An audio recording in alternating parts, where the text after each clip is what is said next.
Israeli police shot a Palestinian woman who allegedly tried to stab officers in Jerusalem's Old City on Thursday, police said.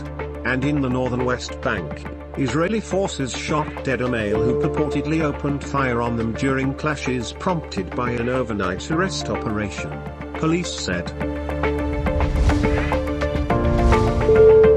The Taliban on Thursday violently cracked down on a small women's rights demonstration, firing shots into the air and pushing back protesters, foreign media journalists witnessed. Six women gathered outside a high school in eastern Kabul demanding the right for girls to return to secondary school, after the group excluded them from classes earlier this month.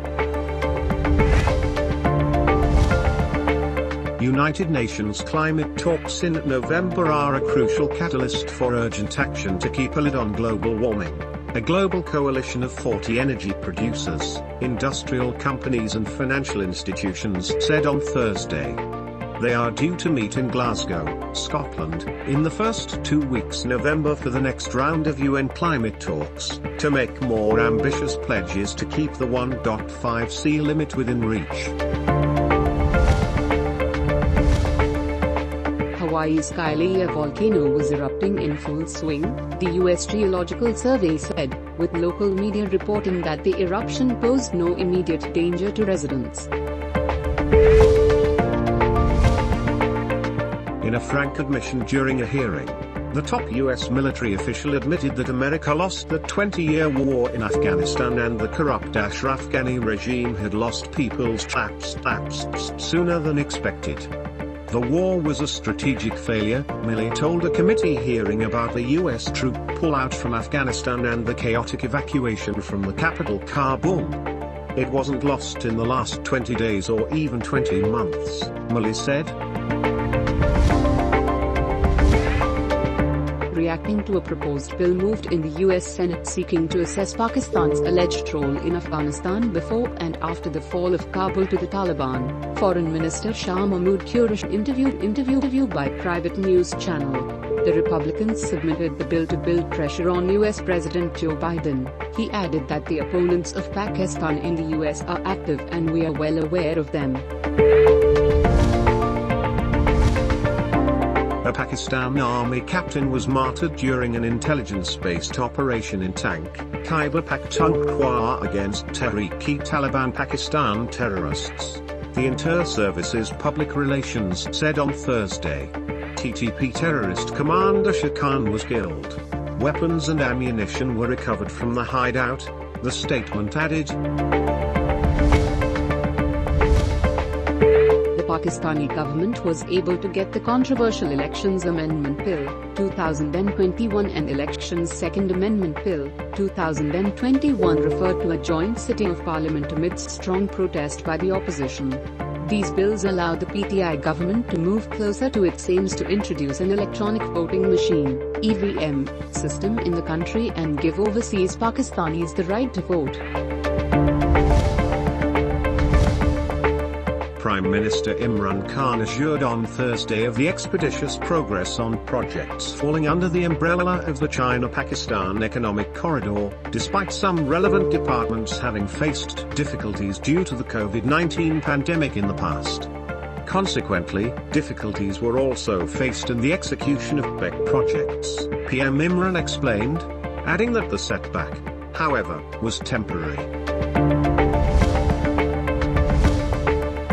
Pakistan has lost 39 people to the deadly coronavirus in the last 24 hours. According to Bangkok, 1742 new infections were detected across the country.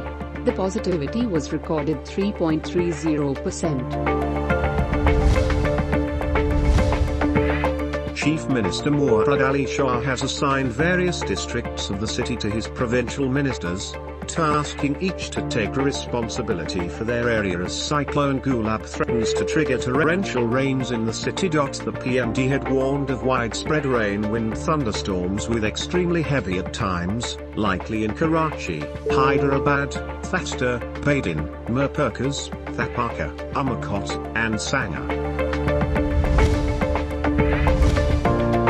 The civil Aviation Authority asked airport officials to take precautionary measures in view of the warning by the Pakistan Meteorological Department of heavy rains from September 30th to October 2nd. The price of petrol is expected to increase by 5 rupees and 25 paise per litre from October 1st, sources said, citing a proposal sent by the Oil Regulatory Authority to the Finance Division. The price of diesel is expected to move up by 3 rupees and 50 paise per litre, the sources said, adding that the Ministry of Finance would make a final decision in this regard after consultations with Prime Minister Imran Khan. Pakistani comedian Amar Sharif has contracted pneumonia during his travel to the US, according to the team of doctors looking after him.